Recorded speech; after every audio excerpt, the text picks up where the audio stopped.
Good morning all of you. तो बच्चों, आज की क्लास में हम लोग पश्चिम एशिया का एक महत्वपूर्ण देश के बारे में अध्ययन करेंगे और पूर्व मध्यकालीन से ही अगर इसके बारे में अवलोकन करें तो इस देश का बहुत बड़ा महत्वपूर्ण योगदान है। और ये भी कहा जाता है इसके बारे में कि जो विश्व की सबसे प्राचीनतम सभ्यता है वो इसी जगह पर यानी फली फूली है, यहीं पर यानी पनपी है। और इसी से संबंधित क्वेश्चंस आपका आया हुआ था पीजीटी में कि विश्व की सबसे प्राचीनतम सभ्यता कौन सी है। तो उत्तर उसमें था आपका मेसोपोटामिया की सभ्यता। और मेसोपोटामिया की सभ्यता जहाँ पे विकसित हुई है उसी को नाम दिया जाता है इराक। तो आज जो आपका मानचित्र है ये इराक से रिलेटेड है और इसी के संदर्भ में हम लोग इसका पूरा का पूरा अध्ययन करेंगे। तो हेडिंग डालिएगा आप लोग, इराक।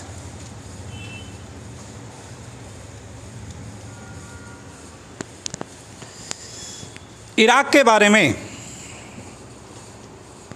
अगर अवलोकन करते हैं हम लोग तो इसका जो उत्तरी भाग है वो कैसा है, आपका पर्वतीय है ना। नॉर्थ वाला पोर्शन कैसा है, पूरा का पूरा ये पर्वतीय है। और इसकी सीमाओं की बात करें हम लोग तो उत्तर में जो बच्चों इसकी सीमा जो लगती है, एक है आपका टर्की,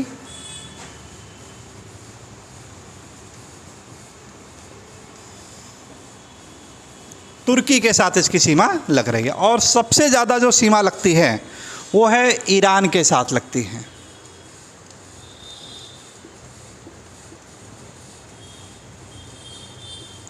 किसके साथ लग रही है, ईरान के साथ लगती है। और मानचित्र में भी अगर इसको देखें हम लोग तो मानचित्र में आपका इस प्रकार ये प्रदर्शित किया गया है। यहाँ पे ये इराक है, ये फारस की खाड़ी, ये ईरान, ये टर्की है। और इसी की सीमा एक और देखें हम लोग यहाँ पे तो सीरिया के साथ ये टच कर रही हैं। इसका नाम है सीरिया।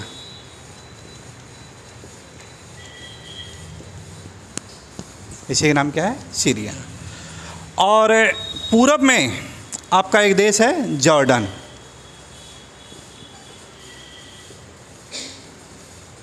उस देश का नाम क्या है, जॉर्डन। और दक्षिण में इस स्थान पे देखें तो एक छोटा सा देश आपको मिलेगा, कुवैत।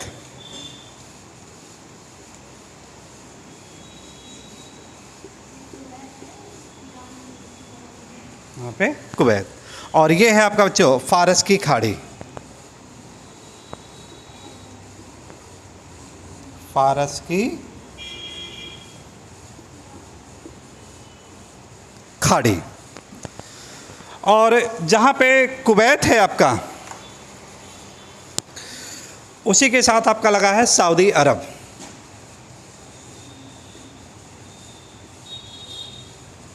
सऊदी अरब। तो ये इसकी सीमाओं के संदर्भ में हो गया कि एक तरफ आपकी खाड़ी है फारस की खाड़ी और उत्तर वाला जो क्षेत्र है पूरा का पूरा पर्वतीय क्षेत्र है इसका। पूरब की तरफ देखें हम लोग तो ईरान है जो कि सबसे लंबी सीमा इसके साथ टच करता है। और उत्तर में ही आपका सीरिया इसके साथ सीमा लगा रही है। और पश्चिम में देखें तो जॉर्डन और सऊदी अरब ये इसके साथ सीमा लगाती है। और दक्षिण में देखा जाए तो यहाँ पे फारस की खाड़ी में छोटा सा देश आपका है कुवैत। ये तो इसकी यानी स्थिति यानी अवलोकन हो गया कि कैसे यानी हमारे मैप पर ये यानी प्रदर्शित किया गया है। इससे पहले की क्लास में हम लोगों ने पढ़ा था कि टर्की में एक आपका पर्वत है ऐसे,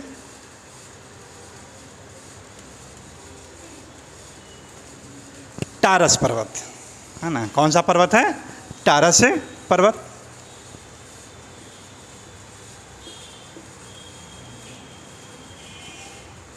टारस पर्वत। और इसी टारस पर्वत से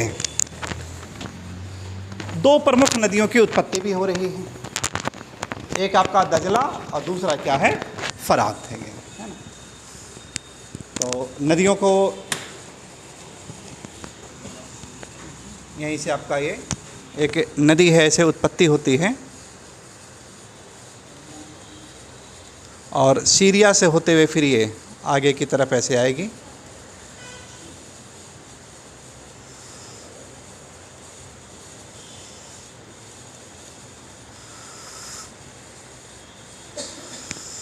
और फारस की खाड़ी में आती है। दूसरा अगर नदी देखें हम लोग तो जो टारस पर्वत हैं, टारस पर्वत के ऊपर आर्मेनिया की जो गांठ है के रूप में आती है, तो वहाँ से इसकी उत्पत्ति होती है। और वो भी आपका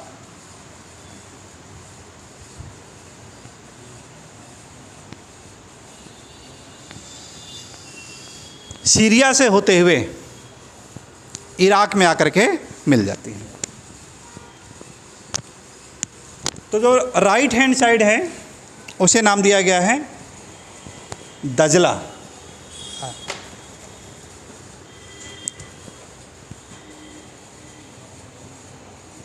इसे नाम दिया जाता है दजला, या इसी दजला का दूसरा नाम है टिग्रिस नदी। इसी का क्या नाम है? टिग्रिस नदी।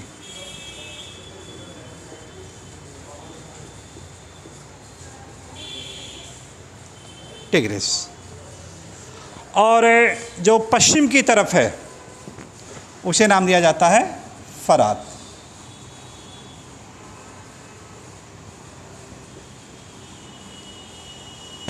उसे क्या नाम देंगे हम लोग? फरात। या इसी का दूसरा नाम है यूफ्रेटस। उसी का दूसरा क्या नाम है? यूफ्रेटस नदी है। तो इस तरह से यहाँ पे ये दो नदियों का एक दोआबी क्षेत्र है और यही दोनों जो नदियाँ हैं यहाँ के मैदान का ये निर्माण करती हैं। और पूर्व मध्यकाल की अगर हम लोग बात करें तो विश्व की जो अधिकांश जनसंख्या थी वो इसी दोआब क्षेत्र में आकर के बसती थी। चूँकि यहाँ पे काफ़ी ज़्यादा मात्रा में गेहूं का उत्पादन भी होता था, अन्न का उत्पादन हो रहा है, पीने के लिए पानी भी मिल जा रहा है, तो सभ्यता भी यहीं पे डेवलप हुई थी और उसी को नाम दिया जाता है मेसोपोटामिया की सभ्यता। और यही आपका क्वेश्चन आपका पीजीटी में आया था कि विश्व की सबसे प्राचीनतम सभ्यता या सभ्यता का पालना किसे कहा जाता है, तो मेसोपोटामिया की सभ्यता को नाम दिया गया था। ये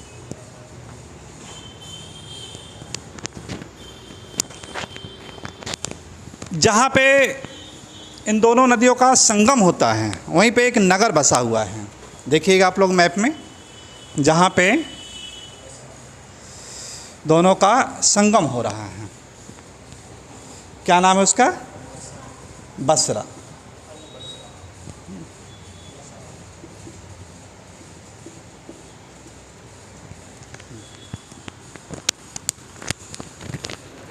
इराक का इसमें देखें तो एक और आपका बड़ा सा मैप भी होगा इसमें।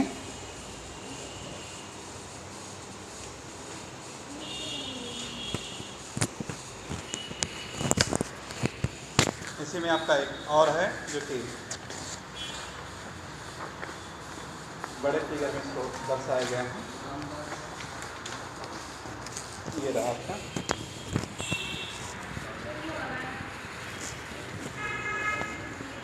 इसमें सऊदी अरब,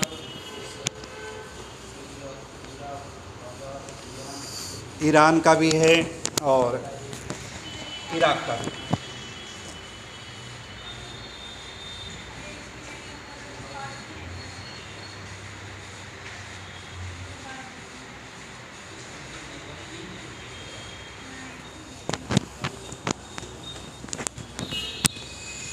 इसकी जो राजधानी है उसके बारे में पूछा जाता है कि इराक की राजधानी क्या है, तो उत्तर क्या बताएंगे?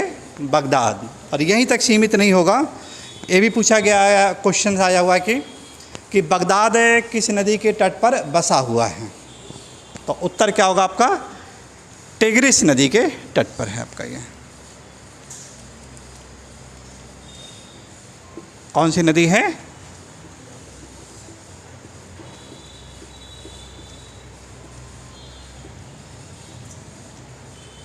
टिग्रिस नदी के तट पे बसा हुआ है।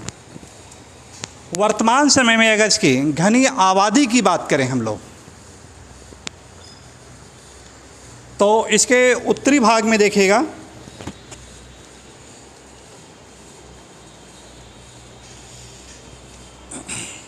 पूरा का पूरा पर्वतीय क्षेत्र है। तो उस एरिया में तो इसकी घनी आबादी नहीं मिलेगी। राइट और लेफ़्ट, ये जो मध्य वाला जो क्षेत्र है दोआब, ये पूरा का पूरा यानी घनी आबादी से रिलेटेड आपका है, जो ग्रीन कलर से आपको दर्शाया गया मैप में, है ना, मैदानी क्षेत्र। यानी इस तरह से टिग्रिस और यूफ्रेटस का जो मैदानी क्षेत्र है वहीं पर इसकी यानी अधिकांश जनसंख्या निवास कर रही है। ये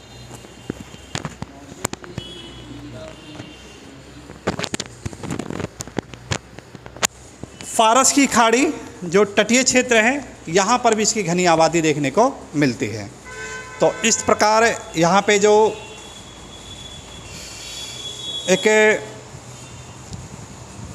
मध्यकाल में 8वीं शताब्दी में हारून अल रशीद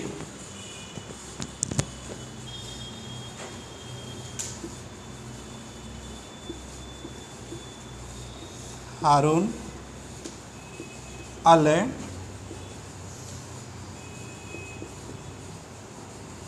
रशीद, कब की बात है ये? 8वीं शताब्दी।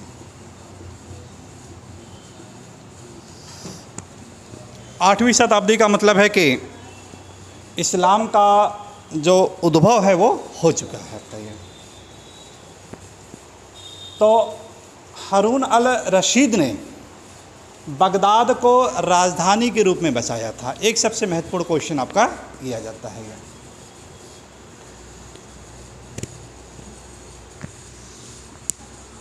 और इसी स्थान पर एक जगह है बैतुल हिकमा, बगदाद में ही था आपका बैतुल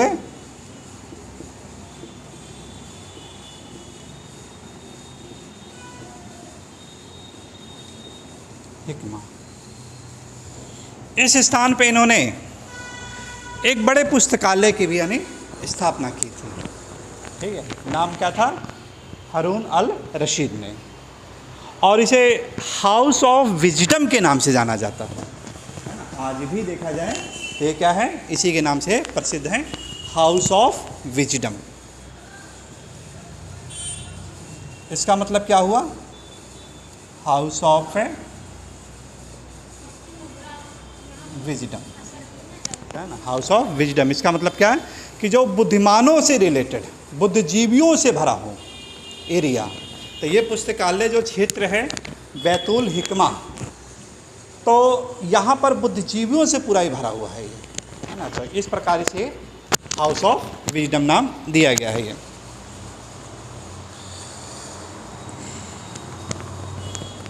यहाँ पे इन्होंने, रशीद ने विज्ञान अकादमी की भी स्थापना की थी।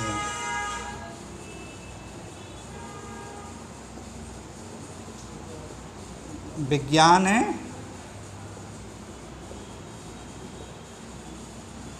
अकादमी, विज्ञान अकादमी।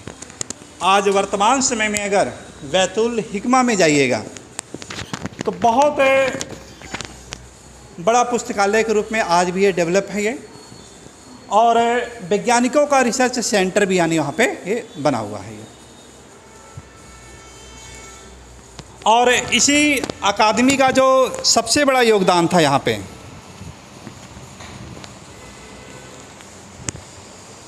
कि विज्ञान के क्षेत्र में काफ़ी ज़्यादा ये प्रगति की है ये।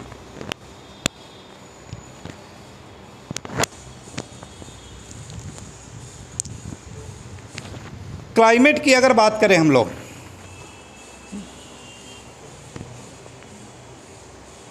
अब चूँकि भूमध्य रेखा से काफ़ी दूर धीरे धीरे ये है, उत्तर वाला जो पोर्शन है भूमध्य रेखा, भूमध्य सागर से क्या है आपका नज़दीक आपका है ये, है ना, भूमध्य सागर के नज़दीक, क्योंकि सीरिया और सीरिया की सीमा इसके साथ ये टच कर रही हैं। तो भूमध्य सागर से उठने वाली जो हवाएं होती हैं इस तरफ यानी आती हैं उत्तर की तरफ, और यहाँ पर पर्वतों से टकरा करके जो होते हैं ऊंचे भाग, उनसे ये वर्षा कर देती है ये। और वर्षा कब हो रही है? ठंडी में हो रही है। तो इस प्रकार यहाँ पे भूमध्य सागरीय वर्षा भी हो रही है। और जहाँ पे मरुस्थलीय क्षेत्र हैं वहाँ पे खजूर की खेती होती है। तो यहाँ पे भूमध्य सागरीय वनस्पतियाँ जैसे खट्टे रसेदार फल इत्यादि ये सब पाए जा रहे हैं। खेती देखें तो खेती में आपका जो मिश्रित कृषि है, मिश्रित कृषि की भी यानी ये प्रधानता होती है यहाँ पे। अब जो मूल क्वेश्चन की तरफ आते हैं कि ज़्यादातर जो पूछा जाता है क्वेश्चन इससे रिलेटेड यहाँ के कल्चर से रिलेटेड पूछा जाता है, संस्कृति से।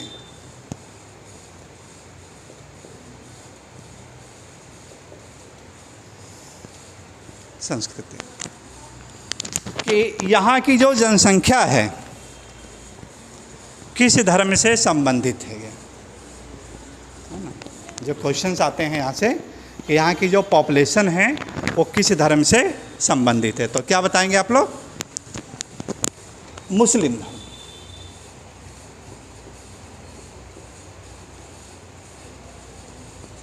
अब मुस्लिम भी दो भागों में बटा हुआ है।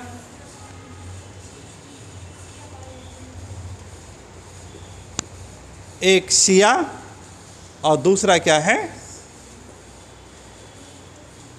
सुन्नी। शिया का जो प्रतिशत है वो सबसे ज़्यादा है यहाँ पे, है ना, लेकिन ईरान से कम है, ध्यान रखिएगा, ठीक ना। शिया का प्रतिशत है वो सबसे ज़्यादा है, यानी बहुलता यहाँ पे अगर तुलना करें हम लोग लगभग 55% जो जनसंख्या है वो कैसी है आपके यहाँ पे? शिया समुदाय से संबंधित है। और सुन्नी की जो पॉपुलेशन है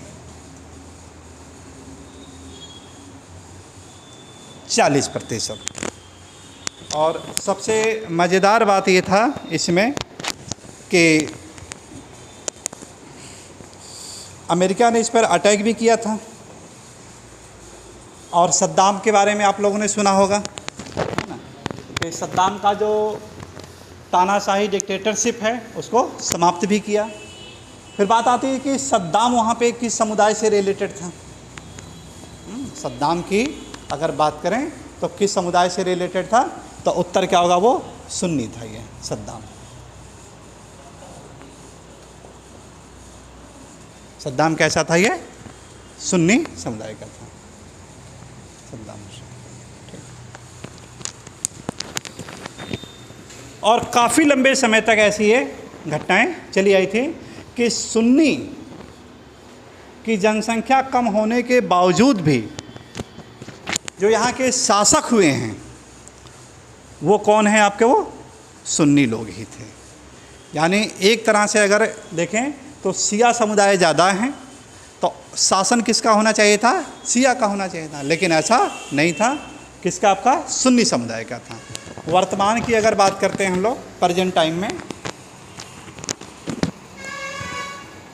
तो यहाँ पे जो शासन है वो आपका शिया समुदाय का है ये, है ना। प्रेजेंट टाइम में जो यहाँ पे शासन है वो किसका? आपका ये शिया समुदाय से रिलेटेड है आपका ये।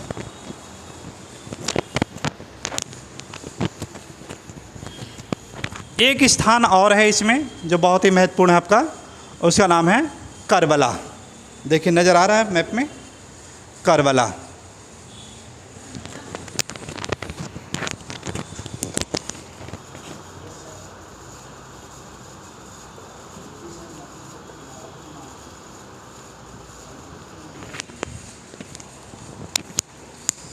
मिल गया करबला।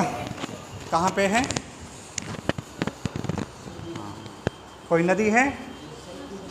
हाँ हाँ, टिग्रिस नदी।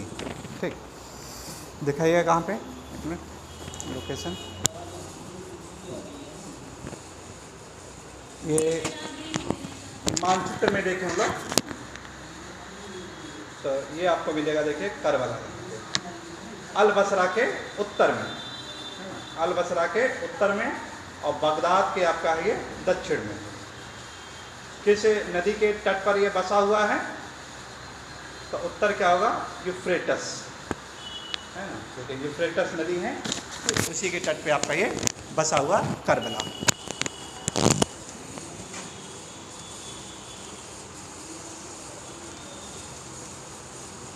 यूफ्रेटस, या इसी को फरात भी कहते हैं।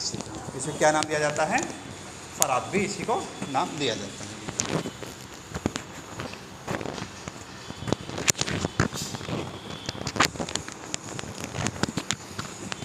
अब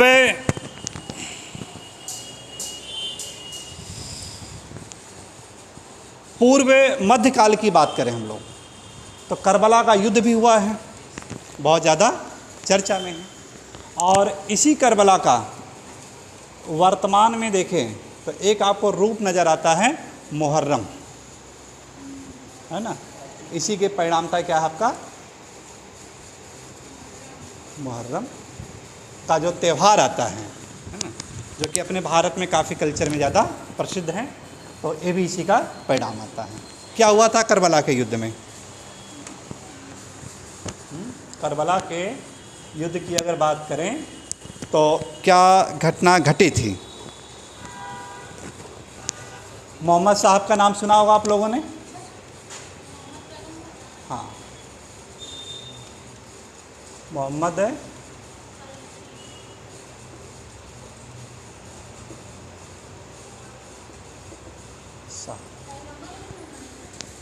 मोहम्मद साहब, जो कि इस्लाम धर्म से रिलेटेड है ना। इस्लाम धर्म का ओरिजिन की बात करें तो इन्हीं से संबंधित हैं, या ये कह सकते हैं कुरान, है ना, तो ये भी इन्हीं से रिलेटेड है। इनके बारे में बताया जाता है कि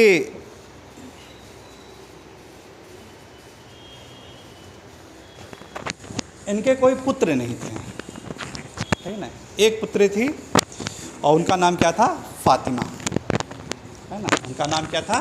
फातिमा। ठीक, इन्हीं की पुत्री का नाम क्या है?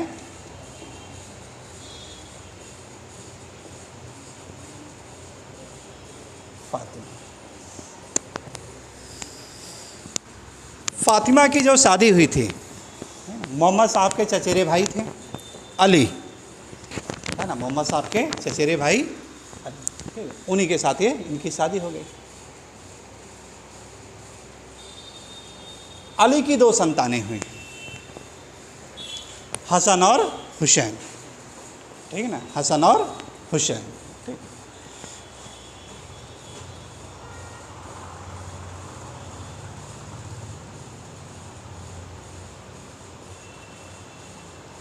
और जो करबला का युद्ध है वो इन्हें यानी हुसैन की शहादत के लिए जाना जाता है। ठीक, बताया जाता है कि ये जो युद्ध हुआ था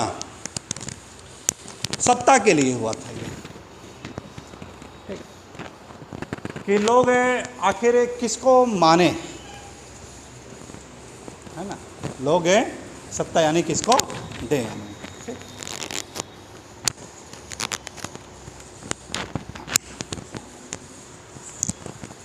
एक व्यक्ति और थे यजीद, है ना। एक व्यक्ति और थे यजीद।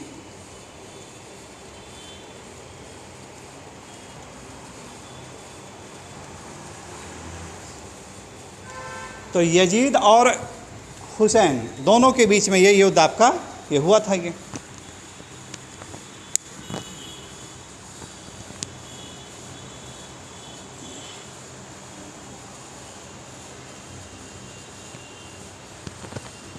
कुछ लोग का ये मत था कि यजीद को यानी खलीफा माना जाए, और वहीं पे जो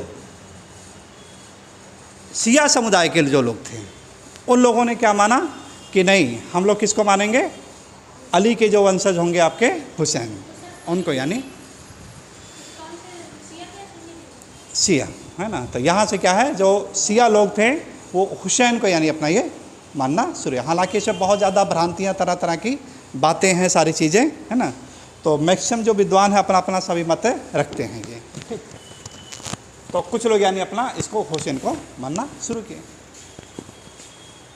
बताया जाता है कि करबला का जो युद्ध हुआ था बहुत ही दर्दनाक भरा था। ये जो नदी के तट पे था कि लोग प्यास के लिए तरसते थे, पानी के लिए, इतना तड़पा तड़पा के मारा गया था उनको, है ना। जो यजीद के लोग थे ये, ठीक है, कि लोगों को छोड़ा तक नहीं है ना। इनके छोटे छोटे बच्चे थे उनको यानी अरेस्ट कर लिया गया था, महिलाएं थी महिलाओं को यानी कैद कर लिया गया था, ठीक। भूखे प्यासे बिल्कुल इस तरह से नदी के पास ऐसे यानी भटकते रहें, पानी सामने था उसके बावजूद पानी नहीं दिया जाता था। ये सारी चीज़ें यानी ये सिर्फ चीज़ें आती हैं करबला ये। और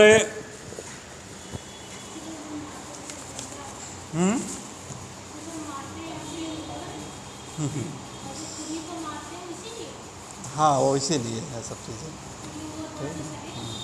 वो इसीलिए होता है ये।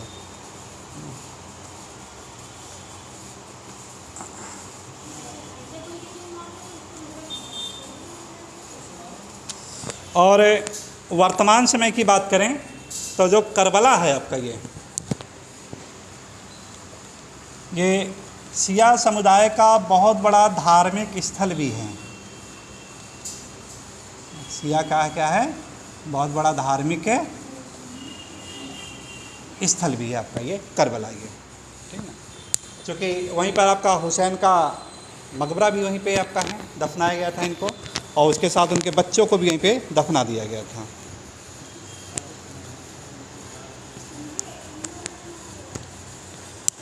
अली अल अकबर और अली अल असगर, है ना, इनके जो पुत्र थे,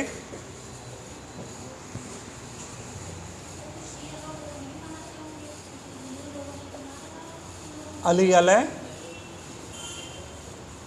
अकबर और अली अल असगर, इन पुत्रों को भी यानी वहाँ पे दफना दिया गया है। तो इनके साथ यानी वहीं पे रखा गया है। तो इस प्रकार वहाँ पे हुसैन की यानी शहादत उसके लिए जाना जाता है। और शिया का जो धार्मिक स्थल है करबला, उसके लिए भी ये काफ़ी ज़्यादा प्रसिद्ध चर्चा में है ये। हाँ, दोनों के लिए बातें हैं इसमें, ठीक है। तो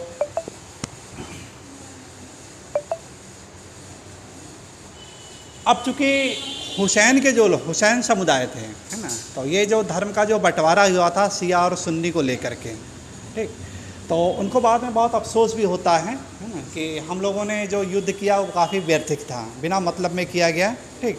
और अगर हम लोग कि एक अपनी ज़िद अगर छोड़ दिए होते तो शायद हुसैन आदे उस तरह से नहीं होते, ऐसा है ना। हाँ, तो उसी के लिए अफसोस मनाते हैं। और सबसे ज़्यादा जो मातम मनाने वाले हैं वो शिया समुदाय के लोग, अपने आप को बहुत ज़्यादा हर्ट करना, है ना, ठीक, चाकू वाकू से इस तरह से मारना है, और सलाखों से यानी बिल्कुल छेद करना, जंजीरों से पीटना, ये सारा चीज़ है, ठीक। और जब बताया जाता मुहर्रम का जब महीना आता है ना, तो उस समय काफ़ी ज़्यादा भीड़ भी लगती है, प्रशासन बहुत ज़्यादा चैतन्य भी हो जाता है, कहीं भगदड़ ना मच जाए, ये सारी चीज़ें, ठीक। और वहीं पे जो सुन्नी समुदाय जो होता है वो शांति प्रिय से अपना, है ना, चादरी ले जा करके मज़ार पर चढ़ाना, ये उनका एक अपना पेशा है, ठीक। तो इस तरह से इनका मनाने का जो मुहर्रम है अलग है, उनका मनाने का अलग है, ये, ठीक है। तो दोनों का यानी अलग अलग आपका ये है।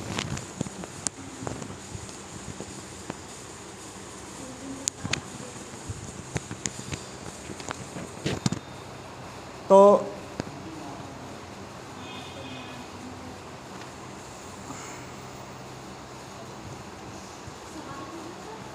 शहादत मतलब कुर्बानी से रिलेटेड आपका है, ठीक है ना। और बताया जाता है जो कि इनको जब करबला का जो युद्ध हुआ है जहाँ पे इनकी कुर्बानी दी गई है ना, तो 10 अक्टूबर 680, कब है ये, 10 अक्टूबर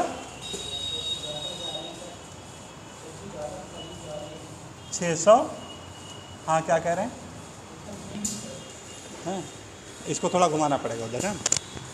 10 अक्टूबर 680 को क्या हुआ है, कि ये करबला का युद्ध यानी हुआ था और हुसैन को वहाँ पे ये मार दिया गया था। या इसी को जो नाम दिया जाता है 10 मुहर्रम 61 हिजरी संवत, 10 मुहर्रम 61 है हिजरी, 10 है मुहर्रम 61 है हिजरी। अब यहाँ से देखिए दो चीज़ आपको नज़र आएगी है कि मुहर्रम क्या है और हिजरी क्या है। ये तो मुहर्रम के बारे में कहा जाता है ये जो हिजरी संवत होता है वर्ष, उसी का क्या है ये पहला महीना है ये, यानी नए साल की जो शुरुआत होती है इस्लाम धर्म की, वो कहाँ से होती है आपका मुहर्रम से होता है, न्यू ईयर की, ठीक है ना। और जो हिजरी संवत है वो आपका क्या है 61, और इसी में से अगर हम लोग 61 घटा देते हैं तो कितना आ जाएगा आपका लगभग 680 में से 61 घटा दीजिए,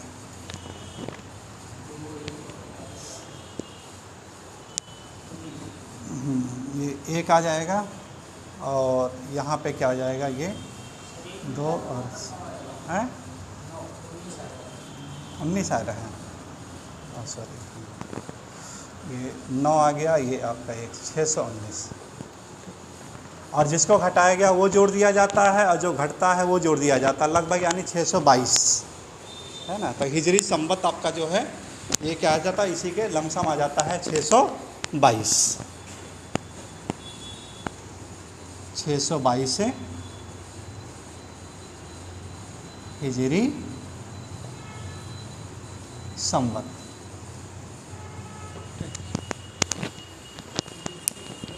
622 से हिजरी संवत, ठीक, यानी 61 हिजरी संवत है इसी को, और इसके अनुसार है 10 अक्टूबर 680 को ये घटना घट रही है। मुस्लिम के अनुसार देखा जाए तो 10 मुहर्रम है ना, अक्टूबर यानी मुहर्रम, और 61 हिजरी यानी संवत था, ठीक। और इसी में से अगर इसको घटा देते हैं हम लोग तो 619, तो जो घटाया एक वो, और जो करंट समय में चल रहा है वो, और जो यानी पहले का था एक वो, यानी 3 और जुड़ जाता है, 622 आपका क्या हो जाता है हिजरी संवत, यानी ये आता है ये। तो हिजरी संवत की शुरुआत अगर देखा जाए है ना, तो जो हम लोगों की बात आती है कि 680, तो हिजरी संवत का कितना आ जाता है 622 आता है ये, ठीक ना, यानी 61 वर्ष क्या हो जाता है वो और पीछे चला जाता है ये, ठीक। जैसे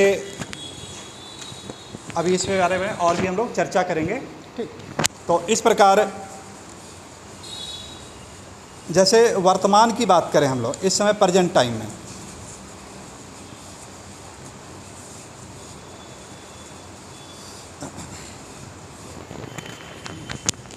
कि हिजरी संवत की अगर बात करें तो 61 वर्ष क्या हो जाता है उसमें घटा देते हैं, ठीक, और जो करंट वाला वर्ष होता है उसमें जोड़ देते हैं, ठीक।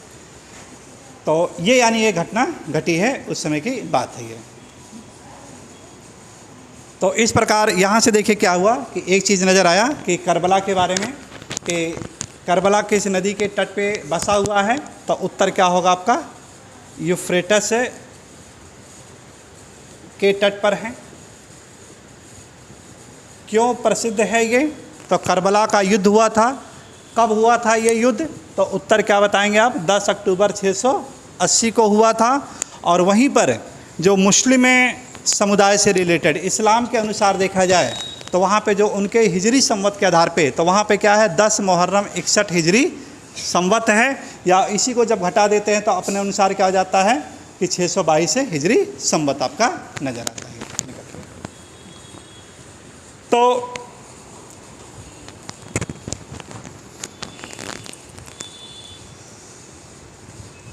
युद्ध किनके बीच में हुआ था, तो उत्तर क्या होगा आपका हुसैन और दूसरे कौन थे यजीद, हुसैन और यजीद। हुसैन को इसे मार दिया गया था। इनके जो बच्चे थे अली अल अकबर और अली अल असगर, इनको भी अरेस्ट कर लिया गया था, इनकी भी मृत्यु हो जाती है, उसी के पास इनका भी मकबरा यानी बना दिया जाता है। बाद में इन्हीं के जो अनुयायी लोग थे उन लोगों ने फिर यजीद को भी मार डाला था ये, ठीक, वो भी नहीं बचते हैं ये। तो इस प्रकार ये धर्म के आपसी सांप्रदायिकता को लेकर के ये एक युद्ध होता है। और ये होता है कि अगर शिया सुन्नी के आपस में एकता होती, एक मत होती, तो शायद हुसैन के साथ ऐसा नहीं हुआ होता, ठीक ना। क्योंकि हुसैन कौन थे? ये मोहम्मद साहब के नाती थे ये, ठीक। तो अगर इस्लाम को हम लोग मानते हैं तो हो सकता था कि यानी अपनी जिद को त्याग करके उनको हम लोग बचा सकते थे। वही चीज़ क्या है, अफसोस के रूप में यानी हम लोग ये मनाते हैं ये, है ना। और उसी पे कहा, एक कहावत भी है, हुसैन हुसैन हुसैन हम होते तो तुम्हें मरने नहीं देते, बचा लेते, है ना। तो ये सारा चीज़ है ना, अफसोस, ठीक। चलिए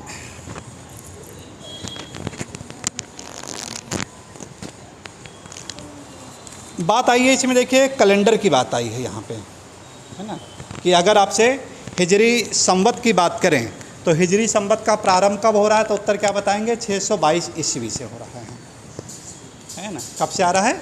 622 ईस्वी से हिजरी संवत आपका हो रहा है। ये हिजरी जो संवत होता है ये किसके ऊपर डिपेंड करता है, तो उत्तर क्या बताएंगे? चंद्रमा के ऊपर है, चंद्र कैलेंडर के ऊपर चलता है। ये किसके ऊपर चलता है? चंद्र कैलेंडर के ऊपर चलता है। चंद्र कैलेंडर का जो वर्ष होता है कितने दिन का होता है? 354 दिन का होता है। किससे होता है? 354 दिन का होता है। तो इस्लाम जो धर्म है आपका क्या है कि जो इनका जो वर्ष होता है वो कितना होगा आपका? 354 दिन का होता है।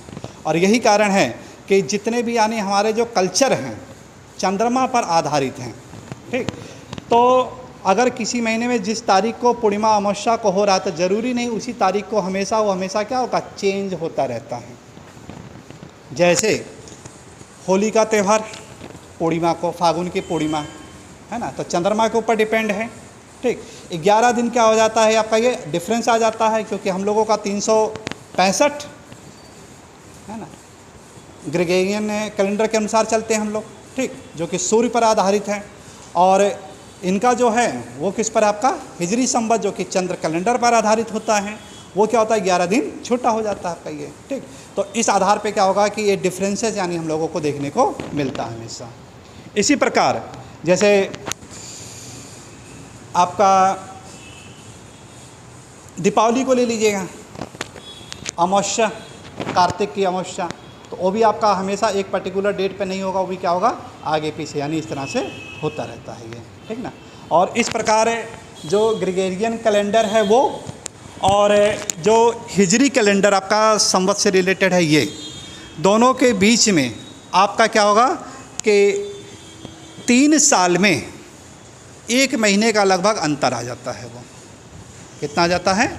3 साल में 1 महीने का डिफरेंस आता है। ये सारी जो चीज़ें रहेगी जब हम लोग चंद्रमा पढ़ेंगे, चंद्रमा की कलाएं एक टॉपिक आपका जिसमें सूर्य ग्रहण चंद्र ग्रहण है जो कि फिजिकल ज्योग्राफी, वहाँ पे पूरा डिटेल बाकायदा विस्तृत रूप से यानी हम लोग पढ़ेंगे ये, ठीक। इसी में एक चीज़ और आता है आपका कि शक के बारे में बता दीजिए यहीं पे, है ना। शक संवत किससे रिलेटेड है?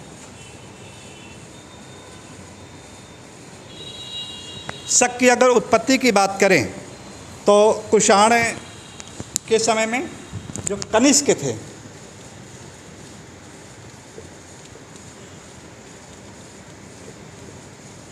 उनके द्वारा ही चलाए गए।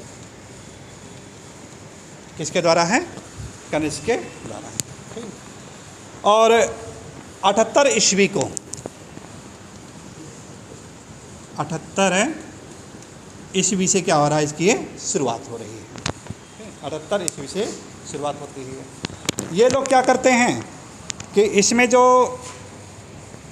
12 महीने होते हैं, इसमें क्या होते हैं? 12 महीने होते हैं। दिन कितने होते हैं? 365 दिन होता है। यानी इनका जो वर्ष होता है कितना होता है? 365 का होता है। और वहीं पे जो हिजरी संवत होता है उनका वर्ष कितना हो जाएगा? 354 का हो जाता है। 54 दिन का होता है। इनका जो पहला महीना होगा मुहर्रम होगा। शक का जो है, शक संवत का अगर पहले महीने की बात करें तो क्या होगा आपका, चैत होता है ना। क्या होता है आपका, चैत से शुरू होता है ये, ठीक। तो नया साल आपका चैत के रूप में देखते हैं हम लोग, है ना, फसल के रूप में इसको सेलिब्रेट करते हैं ये, हैं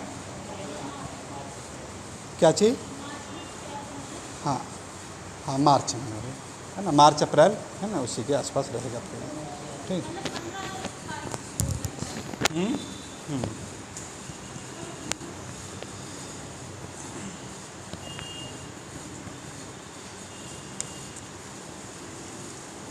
एक होता आपका विक्रम संवत आता है इसी से रिलेटेड, दूसरा क्या है विक्रम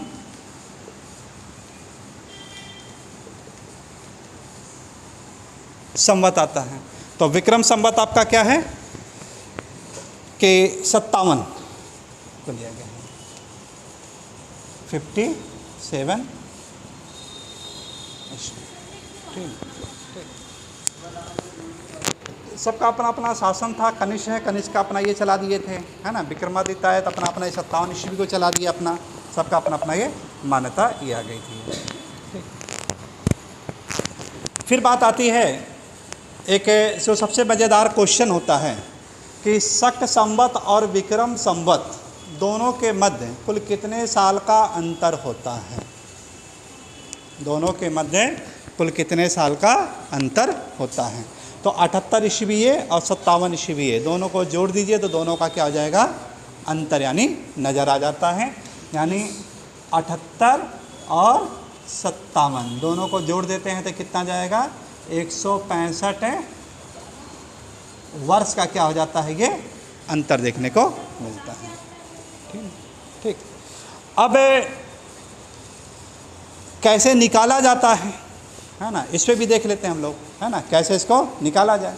जैसे अगर वर्तमान की बात करें हम लोग, नीचे नहीं दिख रहा, अच्छा चलिए और कहाँ लिखें फिर, चलिए इधर कर दीजिएगा थोड़ा सा, घुमा दीजिए, नीचे मत कर, इधर घुमा दीजिए बस, ठीक। तो निकाला कैसे जाता है, जैसे मान लीजिए कि 2024 है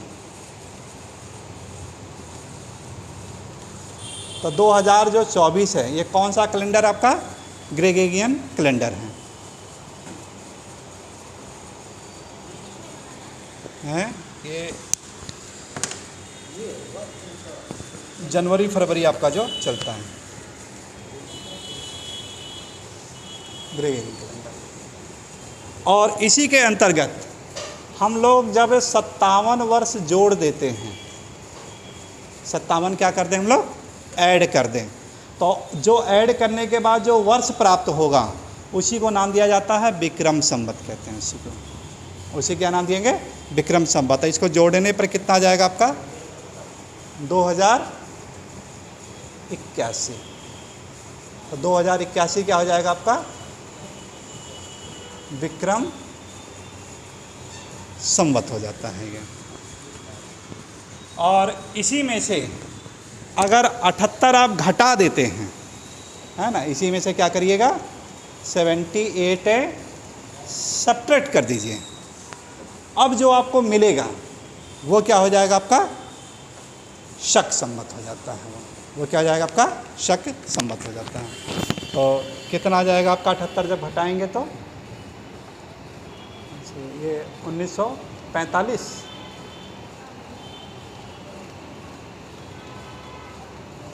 1945 या 46 है ना, ये आपका क्या हो जाता है शक संवत हो जाता है, ठीक। तो यहाँ से देखिए क्या है कि वर्तमान की जो कैलेंडर प्रणाली है ये भी यानी हम लोगों का ये क्लियर हो जाता है, ठीक।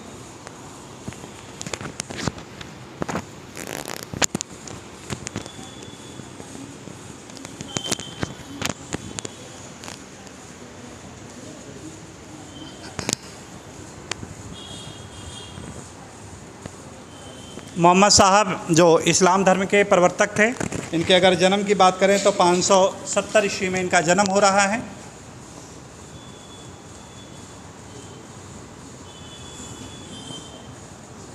उसी में इनका जन्म होता है। और कहाँ पे होता है ये? मक्का में हो रहा है ये, ठीक है। और इनकी अगर मृत्यु की बात करें हम लोग, तो मृत्यु इनका 632 में हो रहा, मदीना में। 632 में कहाँ हो रहा है? मदीना में इनकी मृत्यु हो जाती है ये।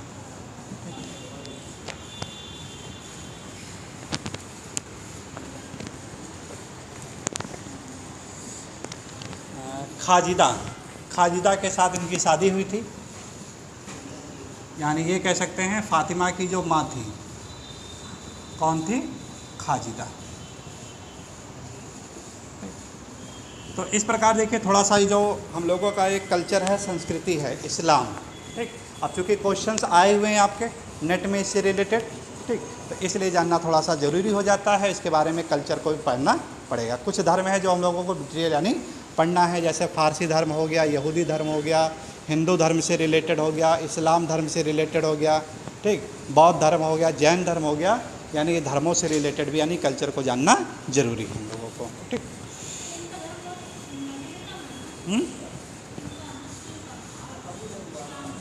चलिए इसको ऑफ कर दीजिए, ठीक। अब इसको नोट कर लेते हैं, इसको क्रम वाइज इसको।